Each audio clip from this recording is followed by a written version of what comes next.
As I Saw Him, number 9, by Arthur Osborne.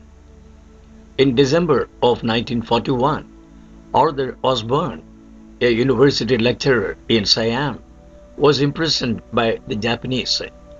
After 3.5 long years, the Japanese were defeated and he was released.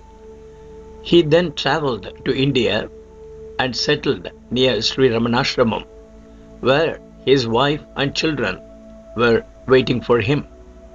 He had heard of Ramana Maharishi, read his teachings, and seen pictures of him, but doubts remained whether the Maharishi was an actual guru who actually guided seekers to salvation. It wasn't long before this doubt was cleared. He ultimately founded the Ashram Journal, The Mountain Path, and left an unparalleled legacy of literature on the Maharishi and his teachings.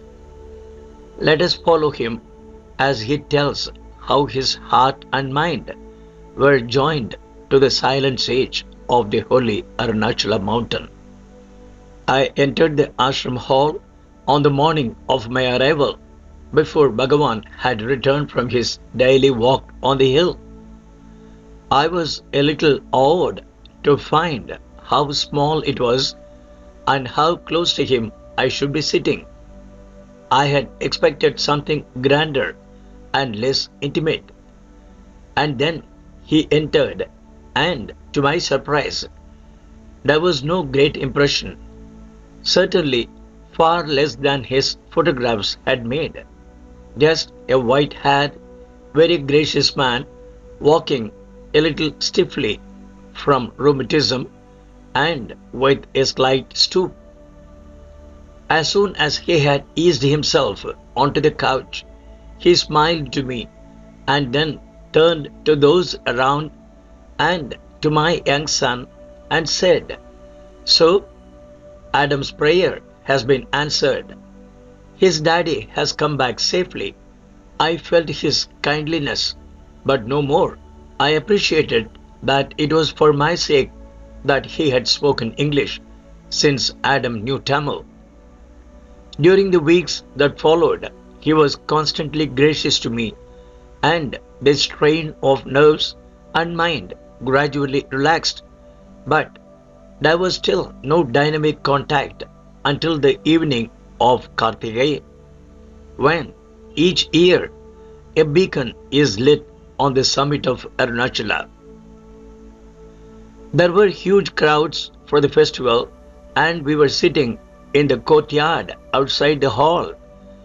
Bhagavan was reclining on his couch, and I was sitting in the front row before it. He sat up, facing me, and his narrowed eyes pierced into me, penetrating, intimate, with an intensity I cannot describe. It was as though they said, "You have been told. Why have you not realized?" And then quietness, a depth of peace, an indescribable lightness and happiness. Thereafter, love for Bhagavan began to grow in my heart, and I felt his power and beauty. Next morning, for the first time, sitting before him in the hall, I tried to follow his teaching by using the vichara, "Who am I?" I thought it was I who had decided. I did not at first realize that it was the initiation by Lok that had vitalized me and changed my attitude of mind. Indeed, I had heard only vaguely of his initiation and paid little heed to what I had heard. Only later did I learn that other devotees also had had such an experience, and that with them also it had marked the beginning of active sadhana under Bhagavan's guidance. My love and devotion to Bhagavan deepened. I became aware of the enormous grace of his presence. Even outwardly, he was gracious to me, smiling when I entered the hall, signing to me to sit where he could watch me in meditation. His face was like the face of water, always changing and yet always the same. He would be laughing and talking, and then he would turn graciously to a small child or hand a nut to a squirrel that hopped onto his couch from the window, or his radiant, wide open eyes would shine with love upon some devotee who had just arrived or was taking leave. And then, in silence, a moment later, his face would be rock like, eternal in its grandeur. He was unperturbed, whatever happened.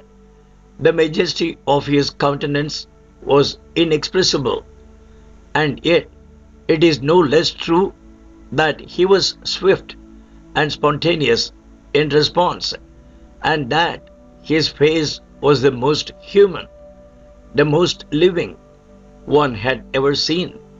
He attained realization without learning and never displayed erudition, and yet he made himself better versed in the scriptures than the pundits who came to him for elucidations. He was all compassion, and yet his countenance might appear immovable like stone. He was all love, and yet for weeks together he might not favor a devotee with a single look or smile. He replied to all graciously, and yet many trembled and feared to speak to him. His features were not good, and yet the most beautiful face looked trivial beside him. He often appeared scarcely to notice devotees, and yet his guidance was as unremitting then as it is now. One day, a sudden, vivid reminder awoke in me the link with formless being, but he is the formless being, and I began to apprehend the meaning of his jnana and to understand why devotees addressed him simply as Bhagavan, which is a word meaning God. The vichara, the constant who am I, began to evoke an awareness of the self as Bhagavan outwardly, and also simultaneously of the self within. Bhagavan sought to free us from psychic as well as physical desires, and he therefore disapproved of all freakishness and eccentricity, and of all interest in visions and desire for powers. He liked his devotees to behave in a normal and sane way, for he was guiding us towards the ultimate reality, where perceptions and powers which men call higher or miraculous are as illusory as those they call physical. A visitor once related how his guru died and was buried, and then 3 years later returned in tangible bodily form to give instructions. Bhagavan sat unheeding. It was as though he had not heard. The bell rang for lunch, and he rose to leave the hall. Only at the doorway he turned and quoted, "Though a man can enter ever so many bodies, does it mean that he has found his true home?" I observed that he shunned theoretical explanations and kept turning the questioner to practical considerations of sadhana, of the path to be followed. He never encouraged any to give up life in the world. He explained that it would only be exchanging the thought, "I am a householder," for the thought, "I am a sannyasin," whereas what is necessary is to reject the thought, "I am the doer," completely and remember only I am. And this can be done by the means of the vichara as well in the city as in the jungle. It is only inwardly that a man can leave the world by leaving the ego sense. It is only inwardly that he can withdraw into solitude by abiding in the universal solitude of the heart, which is solitude only because there are no others, however many forms the self may assume. Daily, I sat in the hall before him. I asked no questions, for the theory had long been understood. I spoke to him only very occasionally about some personal matter, but the silent guidance was continuous, strong, and subtle. It may seem strange to modern minds, but the Guru taught in silence. This did not mean that he was unwilling to explain when asked. Indeed, he would answer sincere questions fully. What it meant was that the real teaching was not the explanation, but the silent influence. The alchemy worked in the heart. I strove constantly by way of the vichara according to his instructions, having a strong sense of duty or obligation. I still continued, side by side with it, to use other forms of sadhana which I had undertaken before coming to Bhagavan, even though I now found them burdensome and unhelpful. Finally, I told Bhagavan of my predicament and asked whether I could abandon them. He assented, explaining that all other methods only lead up to the vichara. Early in 1948, constant physical proximity had ceased to be necessary and professional work had become urgently necessary. Work was found in Madras. Thereafter, I went to Tiruvannamalai only for weekends and holidays, and each visit was revitalizing. I was there at the time of one of the operations that Bhagavan suffered and had darshan immediately after it, and the graciousness of his reception melted the heart and awoke remorse to think how great was the reward for so little effort made. Toward the end, Bhagavan was aged far more than his years. He looked more like 90 than 70. In one who had a strong constitution, who had scarcely known sickness except for the rheumatism of his last years, and who was impervious to grief of worry, anxiety, hope, or regret, this would appear incredible. But it was the burden of his compassion. He who taketh upon himself the sins of the world. Devotees came and sat before him, burdened with sorrows, tormented with doubts, darkened with impurities, and as they sat, felt themselves free and lightened.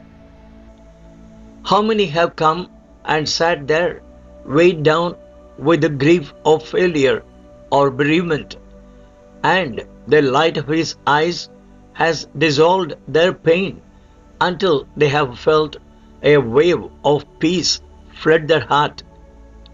How many have come primed with questions which seemed to them all important and which their thought and reading has failed to solve? It might be in desperate hope or as a challenge that they brought the questions, but as they sat there, the questioning mind itself was brought to tranquility, and the questions faded out, no longer needing to be asked, and then, if they opened their hearts, a deeper understanding was implanted there. Those who sought refuge in him felt the burden of the karma lifted, and it was he who bore the burden. I was there that fateful April night of the body's death and felt a calm beneath the grief and a wonder at the fortitude Bhagavan had implanted in his devotees to bear their loss.